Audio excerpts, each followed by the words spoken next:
What's up, everyone? I'm Jenny. And I'm Jessie. You're listening to Milkshakes and Ghosts.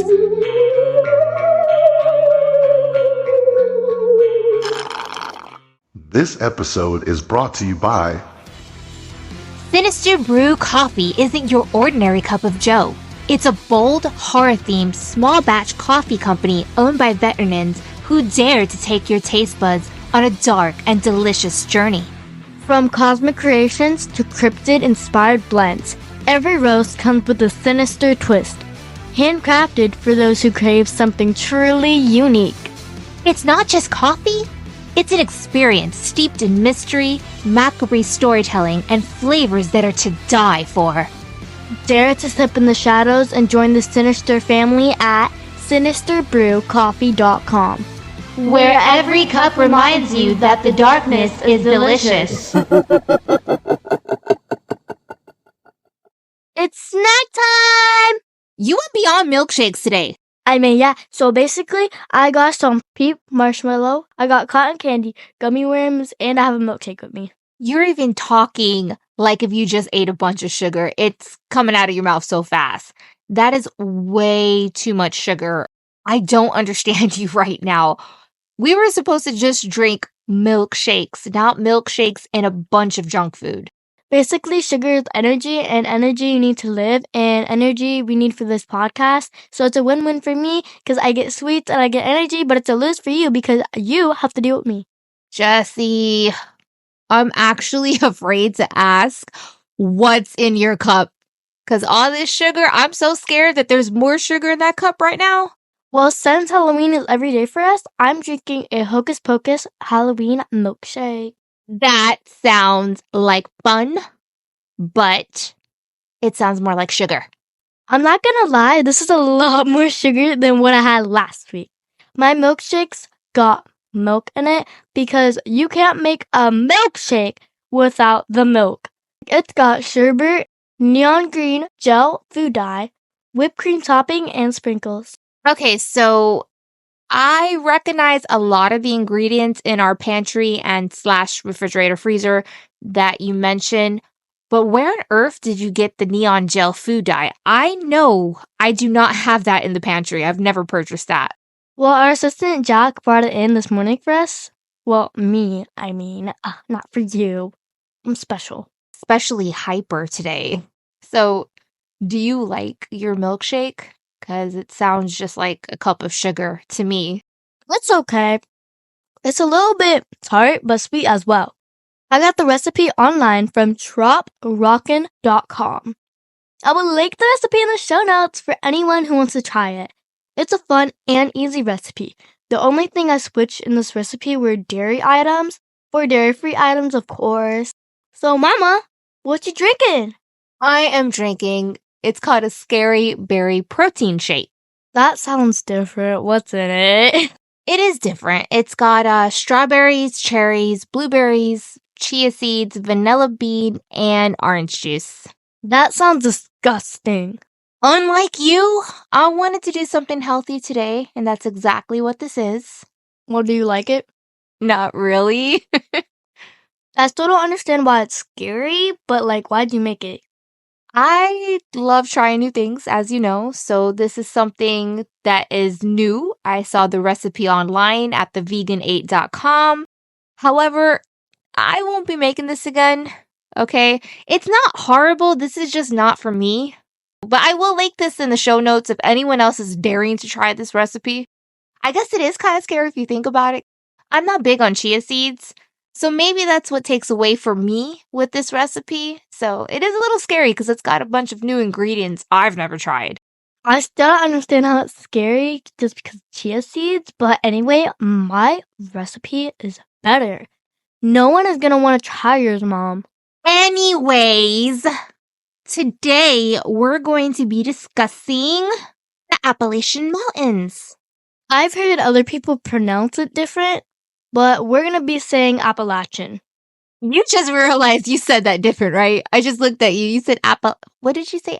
Appalachian? Yeah, I said that. And I said Appalachian. Oh. Okay, so before everybody starts emailing us and yelling at us through emails, I guess you will hear Jesse and I kind of say it different. I know a lot of people say it different, so just bear with us, okay? And if anyone wants to write us and let us know what they think is the proper way to say it, go for it. Because I Googled it and I know you could say it either way. Hold on to your seats! Jesse, hold on to your seats. No. Well, it's about to get spooky.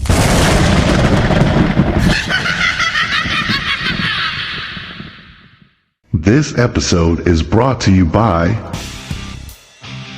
Embrace the enchanting darkness with wicked Salem candles. Spooky, yet delightfully scented. Discover non-toxic, aromatic, long-lasting, clean burn, eco-friendly soy candles in bewitching scents and vibrant colors. Wicked Salem Candles is a healthy alternative for people with allergies or respiratory issues, while also being environmentally friendly due to the renewable nature of soy wax. With these candles, you're not just illuminating your space with a steady glow, you're protecting the environment. These candles are safer and environmentally friendly since they release fewer harmful chemicals into the air when burned. Do you like getting candles with a longer burn time? Well, with Wicked Salem Candles, you'll get just that. These soy candles provide a consistent, unwavering flame, crafted for a lasting brilliance. Wicked Salem candles are more than just candles. They offer a curated collection of spooky treasures. Discover bewitching room sprays, hauntingly beautiful art decor, and spellbinding accessories. Whether you're preparing for Halloween, celebrating the fall season, or simply love a touch of the macabre, Wicked Salem Candles has something for you. Enjoy a touch of spookiness all year round. Affordable, yet aromatic, long-lasting, environmental, friendly scents. If you're ready to illuminate your path the Wicked Salem way, visit WickedSalemsCandle.com. Wicked Salem Candles, so good it's scary. The Appalachian Mountains are a place where the veil between worlds thins and cracks. The ancient forest is a labyrinth of winding trees and impenetrable shadows. Stories and folklore of the devil, the spectral lights, and grotesque things that lurk in the hollows may not just be tales. They may just be warnings. Before we get into the haunts, let me first explain what and where the Appalachian Mountains are. Out of the 13 states that the Appalachian Mountains run through, West Virginia is the only one that is entirely within the Appalachian Mountain region. The Appalachian Mountains are one of the 3 major mountain ranges in the United States, stretching approximately 2,000 miles from the southern states above Florida, up into parts of Canada. The Appalachian Mountains are the only major mountain range on the eastern part of the United States. The age of the Appalachian Mountains range is more complicated than expected. The mountains originally formed about 480 million years ago and kept growing as Pangea formed. However, when Pangea split, the original Appalachian Mountains almost entirely disappeared, and further erosion turned what was once mountains into almost a plain that was a far cry from what they once were. Hold up. I have a question from what you just researched. If the original Appalachian Mountains eroded away, how are they still there? Finally, I get to teach you something. Girl, I'm your mom, please. But all jokes aside, Jesse, okay, I do learn new things from you every day. So go, teacher, what you got for me? I'm surprised you learn new things from me every day, especially because you're from the 1900s. If you don't stop pipe churning this off, do not start with that. 19. Stop. 19. No more. Let me educate you on some more. The Appalachian Mountains that can be seen today were formed by the new volcanic tectonic activity around 65 million years ago. However, erosion still wore down the mountain peaks over millions of years, making the Appalachian Mountains the shortest of the three main mountain ranges in the United States, with its average elevation being less than half of the ranges of the other two. There are three major regions that the Appalachian Mountains can be split into: the northern, central, and southern regions. Well, Jack helped me research the history of this, but I did most of the work on my own, so... Okay, I'm going to give you credit, Jessie. You did very well, girl. I don't know a lot about the Appalachian Mountains before this episode, but it was really great, I can say, researching. I had fun researching it. And I know we do our research separately, and then Jack just throws all this together, but this has been really fun. And even though this episode isn't as long as I wanted it to be, I think we're going to cover most of everything important about the Appalachian Mountains. Now, are you ready to talk about all the eerie things that have been reported in the Appalachian Mountains? This is my favorite part. All right, everyone, grab your favorite milkshake and hold on to your blankie. Be wary, it's about to get scary. Let's get into some folklore legends in the Appalachian Mountain regions. Yes, let's do it! Appalachia runs throughout the Great Smoky Mountains and encompasses 7 states in the southern U.S. Many of the original white settlers in the Appalachia came from the British Isles, and they brought stories and superstitions that have evolved over the years. As this went on, white settlers' stories mixed with Native American and African American legends and built the region into one great mystery, where strange things always seem to be happening. Now I'm going to tell you about the Brown Mountain Lights. Over 2 centuries ago, eerie ghost lights began appearing over Brown Mountain in North Carolina.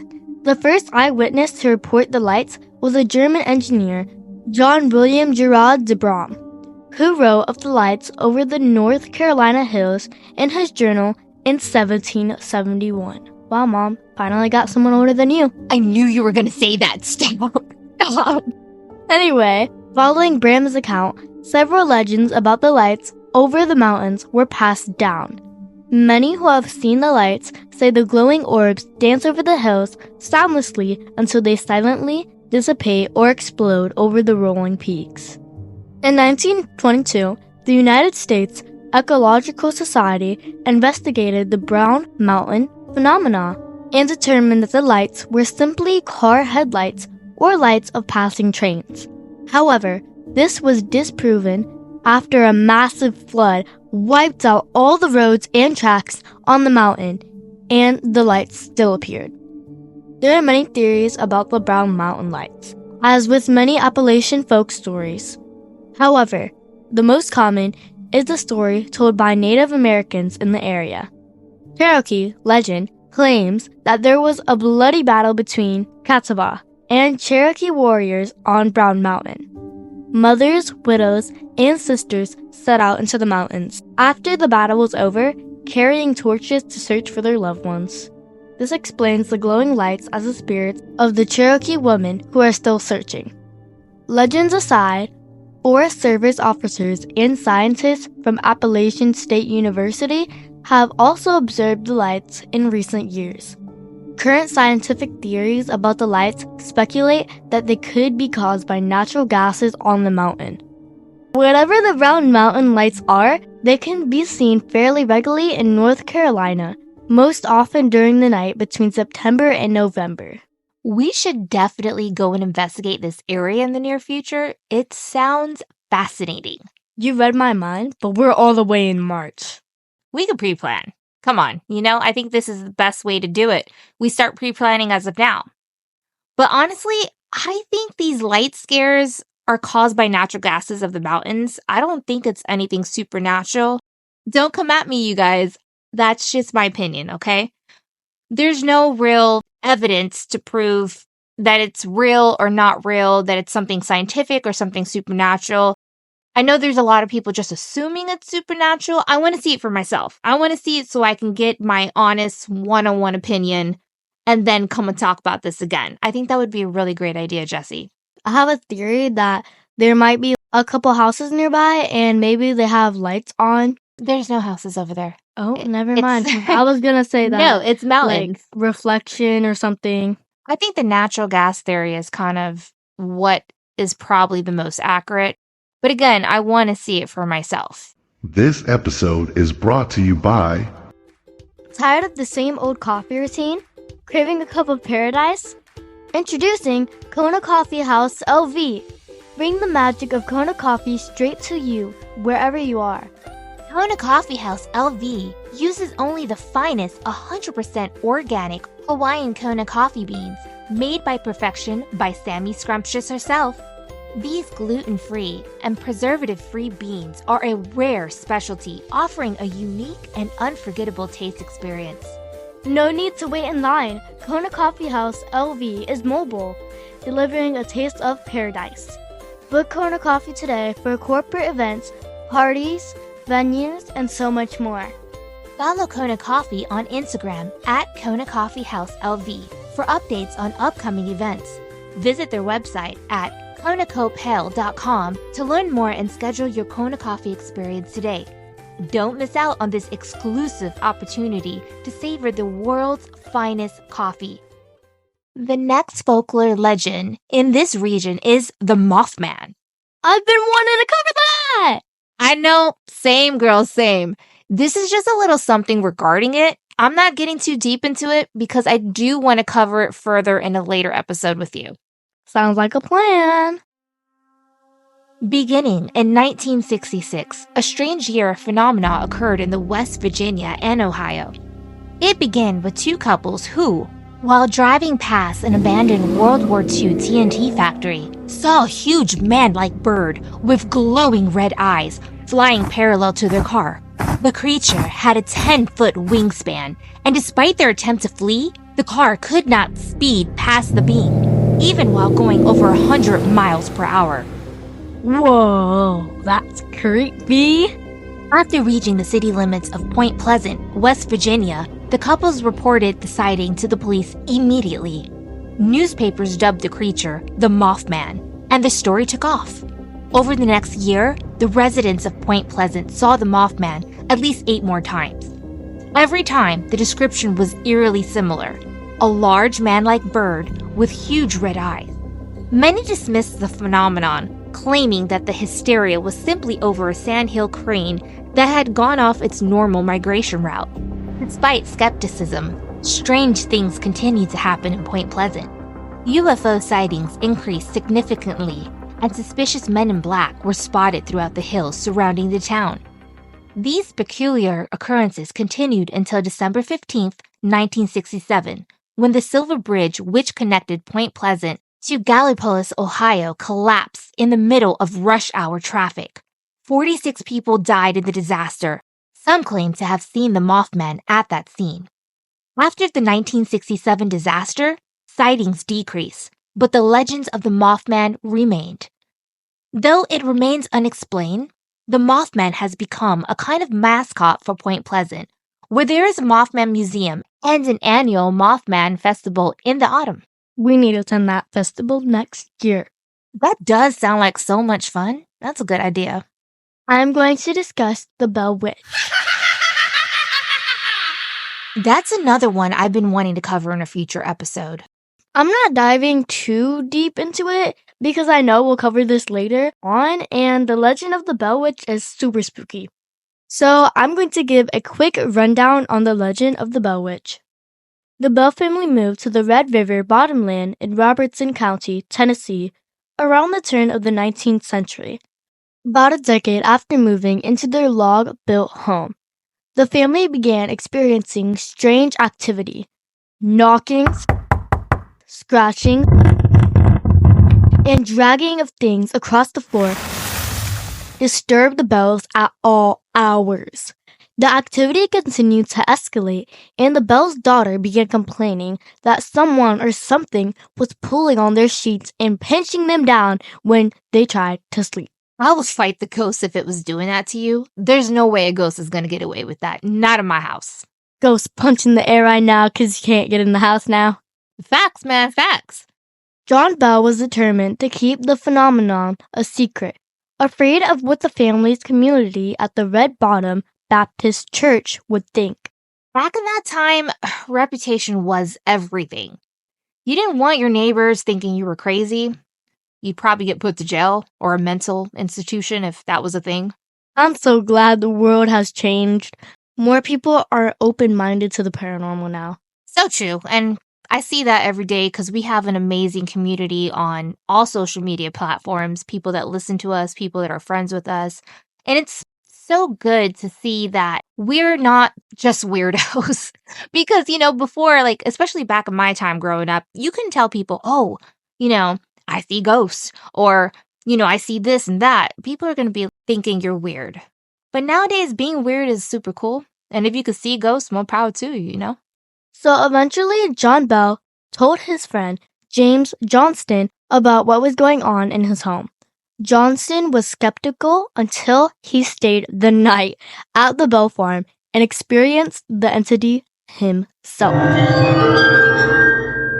After Johnston's visit, the story spread and the entity started growing stronger, feeding off the tension. The poltergeist had begun speaking and claimed that it was the spirit of a local witch named Kate Batts, which brought about the nickname the Bell Witch.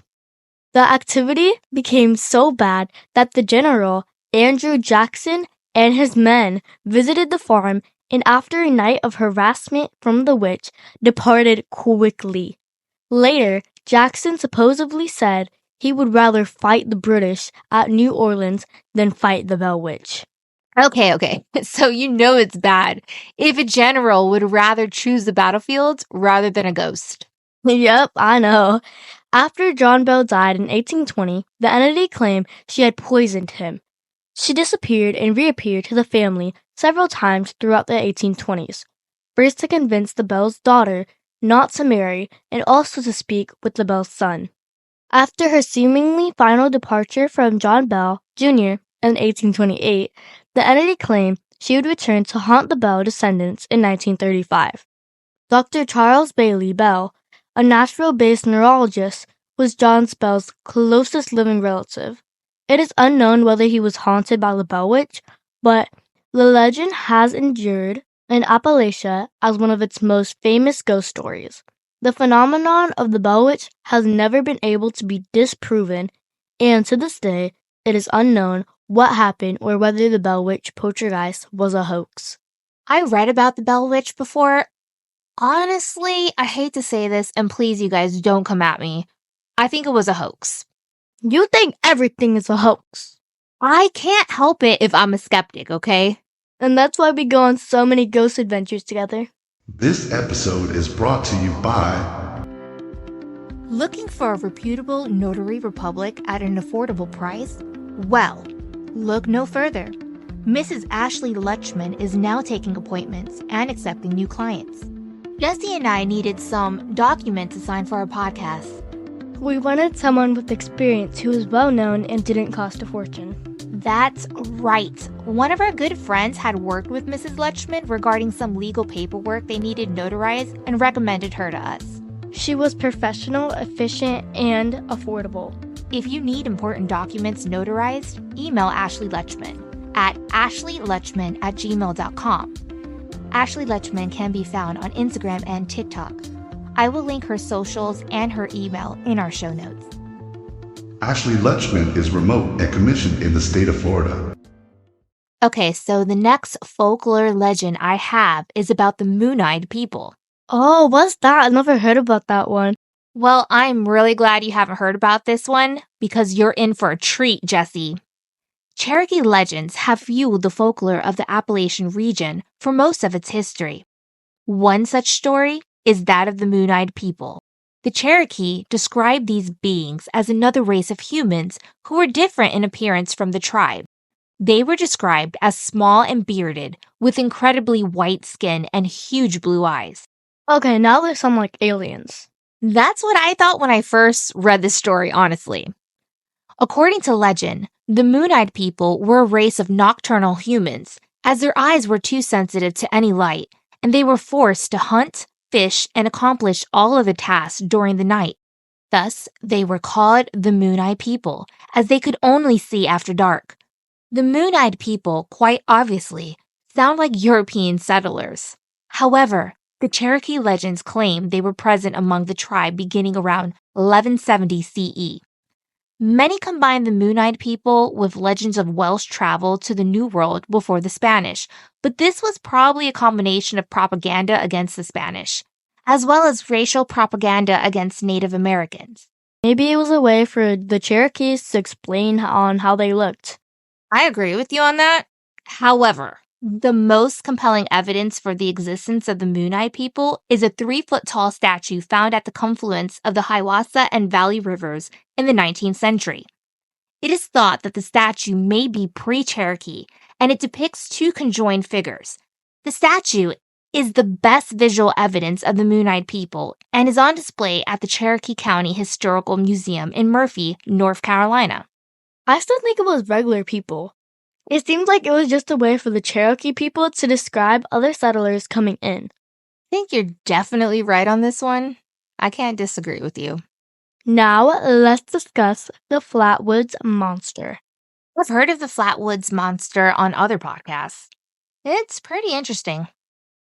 On September 12, 1952, 4 boys, Edward May, Freddie May, Neil Nunley, and Tommy Heyer, were playing on a field at the Flatwoods Elementary School in Flatwoods, West Virginia. Right before dusk, the boys saw a strange flying object streak across the sky and crash into a hillside on a local farm. Curious, the boys ran toward the crash site, recruiting the May's mother, Kathleen, and a National Guardsman, Eugene Lemon, along the way.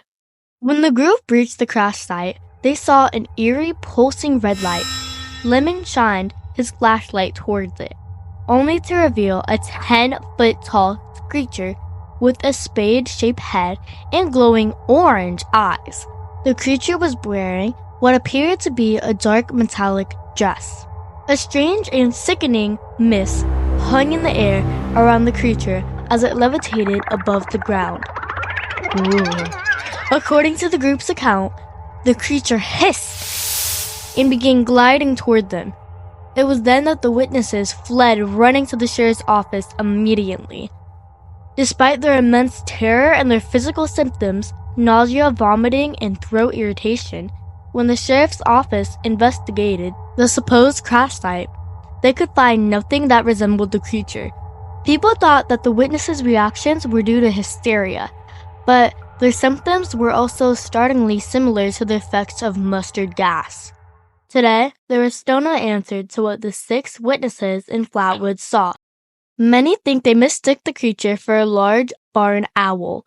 However, the town surrounding Flatwoods now commemorate the event and the monster with the museum and plenty of photo opportunities. I don't think that was an alien or something supernatural. I think it had something to do with the military or some sort of mustard gas, like it was listed that you said. I think that's what started it. I don't think this is anything supernatural, honestly. Yeah, I agree with you.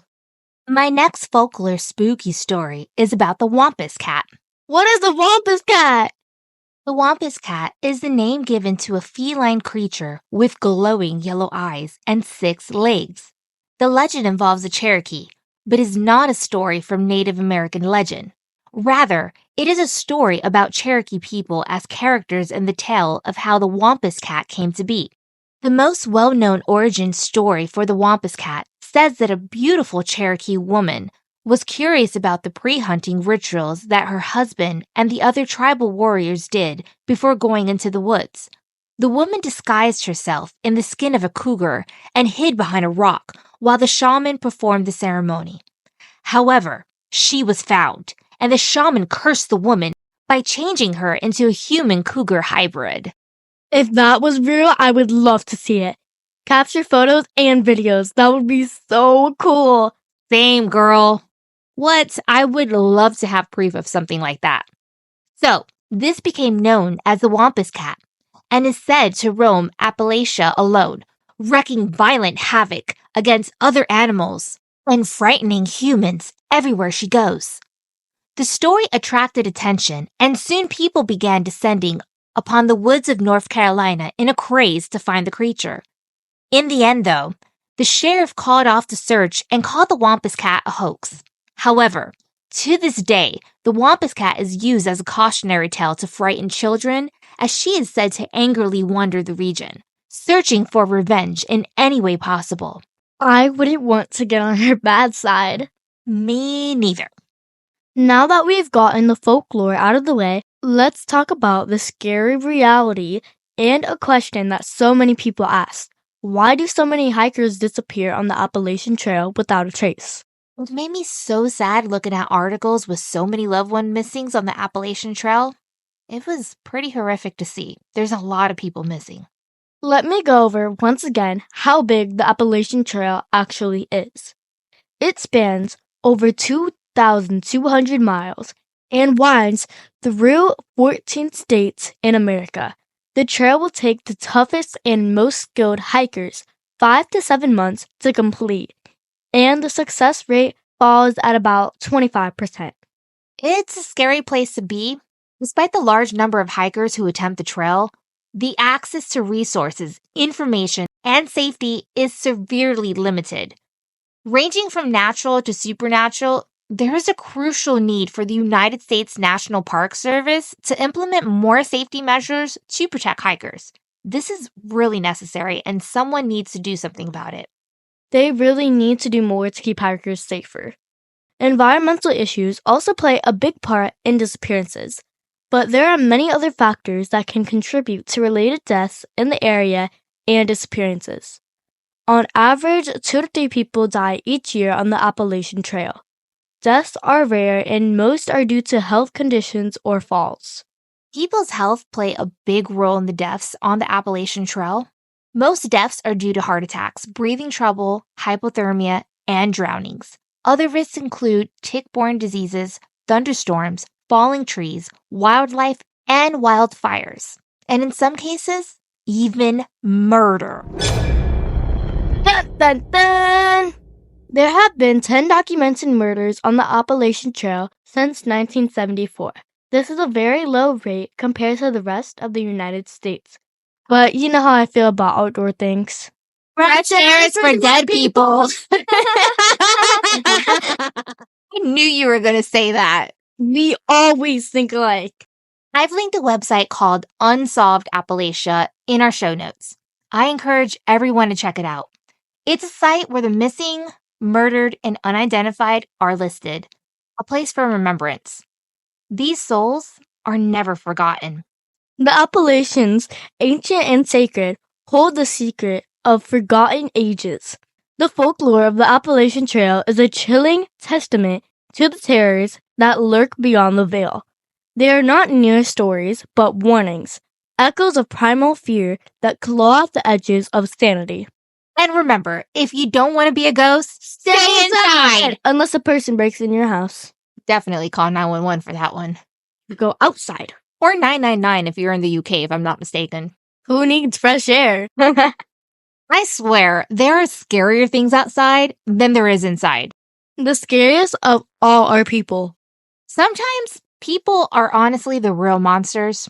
I hate to say that, but it's the truth. Now, all of you listening, yes, you, I'm talking to you. That's right. Don't turn off this episode just yet.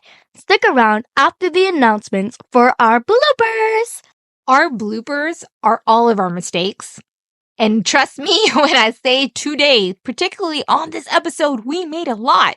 Because we're recording now and we have been laughing probably for the last hour. But see, all of that gets cut out in every episode thanks to Jack. So all the things that get cut out, you get to hear at the ending of this episode. It's a great way to laugh and have a great palate cleanser after we discuss scary and hard topics. Well, folks, that's all the time we have. Thanks for tuning in. If you have a spooky story and would like to have it read on air, please write us at milkshakesghost@gmail.com. If you would like to follow our socials, we're on TikTok, Instagram, YouTube, Threads, Twitter, and Patreon.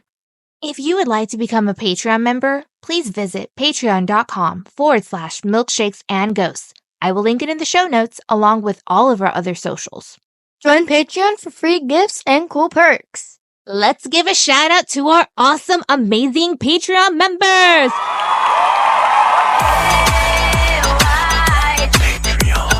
Hey, why? Come on and join the trend. Hey. Mr.E from Special Delivery Show. Check out the Special Delivery Show. His podcast takes interviews to a whole new level. I'd like to give a shout out to our sponsors, Sinister Brew Coffee, where every sip reminds you that the dark side is delicious. Wicked Salem's Candle, so good, it's scary. Kona Coffee LV, Hawaiian coffee delivering a taste of paradise. ASHLEYLUTCHMAN, a reputable notary republic, at an affordable price. All of our sponsors are listed in our show notes, along with links to contact them. I'd also like to give a big shout out to PsychoFiend13. He posts really cool content and has weekly lives with some amazing people. Go give him a follow. I will link his TikTok account in our show notes. Get ready, Jesse. Get ready. Get ready. MNG VIP members also include Luna of the Darkness, Hidden Shadows, Lynn's Horror Escape, Eric Gonzalez, Jenna424, Richard Walsh, KC Spooky Stories, Dracula's Occult, Darren Willis, Death Rock 1875, Electric 222, Claire Jones, John and Jenna, Mothman Prophecy 424, Vampires Rock 222, The Blunt Happenings with Kelli and Brenda, Witcher for Life 1892, Bigfoot Real 76, Bloodsucker 95, Nightmares 888, Witchy Talk 65, Dracula Rock 22, Tina and Ruben, Rainbows 1972, Bruce, All Spooky, Harmony, Joan of Arc, The Dark Side, Tony S, James from Truth is Out There, Nani and Edward, Carl and Becca, Mandy and Kenneth, Jules and Christina, Joel from the Paranormal Countdown, Alan, Death Star 1, Maxine, Tara Screams, Jules M, Victor and Myla, Haunted Canadian History, Melissa and Dana, and The Truth is Out There with Carly and Allison. Wow. Our Patreon is growing and we love it. We love extending that Patreon family. Thank you all so much for being Patreon members. We appreciate each and every single one of you. And remember, keep drinking milkshakes. And keep being spooky!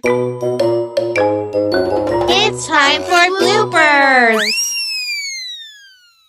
If the original... Girl... Kataba. Kataba. Bah. Jesse, stop farting on the mountain. What are you talking about? Girls don't fart. I swear I saw a TikTok about that. Sure that isn't Dad. Oh my gosh, stop. Oh my gosh. Oh my... Jack, cut this out. Put it for the bloopers, don't cut it out. Oh my god. The creature had a 10-foot wind... The creature... Oh, I can't speak. Despite skepticism... Girl, I can't talk. You are sitting there holding that gummy bear like it's a teddy bear. Please wipe your hands before you touch the mic, Jessie. No. You're sticky, girl. Get a wet wipe. Not sticky. Come on.